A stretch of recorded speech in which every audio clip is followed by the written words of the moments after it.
Well, Anthony Weiner, Brett Favre, what do these figures all have in common? Maybe using their social media tools in an inappropriate way, we could say.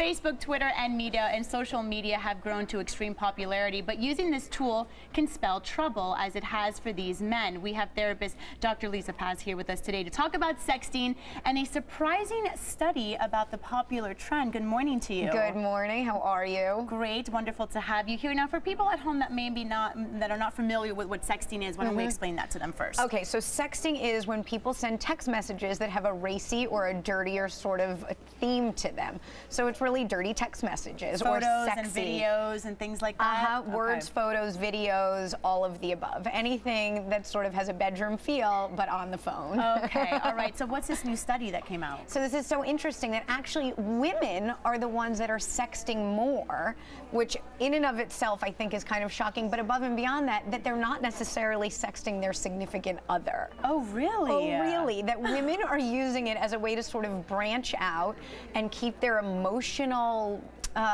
needs filled by other people. And I think it makes sense, not that it's healthy, but it makes sense because it's a safe way to sort of tread the line between flirting, taking flirting to another level, but not touching and not crossing the line. Now, are these women with someone? So they're in the study, it was women that are in relationships. In relationships, so and then they're sexting outside of their relationship. They're using sexting as sort of a loose way to cheat or be unfaithful. And again, this depends on how you're defining cheating. Do we define cheating by physical touch or by emotional sharing, caring, etc.?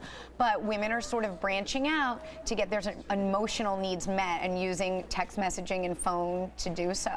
Now, you're an expert when it comes to all of this. What do you think that does for a relationship? It's terrible for a relationship because there are two types of infidelity. There's emotional and there's physical. And I think a lot of people can slide by saying if we're not touching, if we're not kissing, it's fair game. But it's not. If you are having intimate conversations, if you're sending pictures with someone other than your significant other, you're being unfaithful. So I think for the people doing it, they really need to take a step back and say, how can I reincorporate this into my actual relationship? Right. So are you saying that it's healthy to engage in sexting when you're in a relationship? Yes. With that person? Yes. Okay. I have my patients do it all the time. I think it's a great way to spice it up.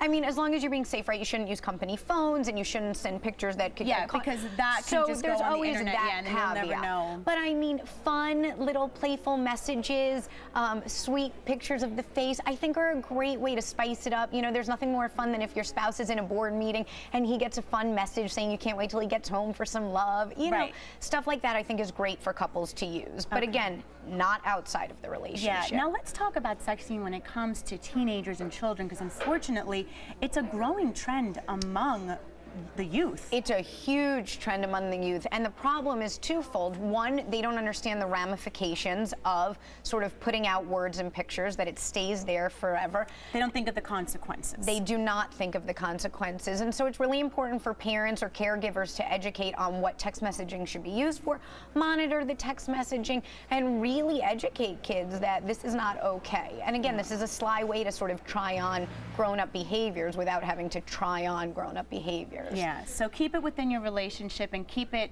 PG, right? Keep it PG. Keep it PG. Yes. Okay, all right. Well, thank you so much for being here. For more information, you can call Dr. Paz at 305-878-6236 or visit her website. It's drlisapaz, it's PAZ.com. We'll be right back after the break. Actually, I'm going to send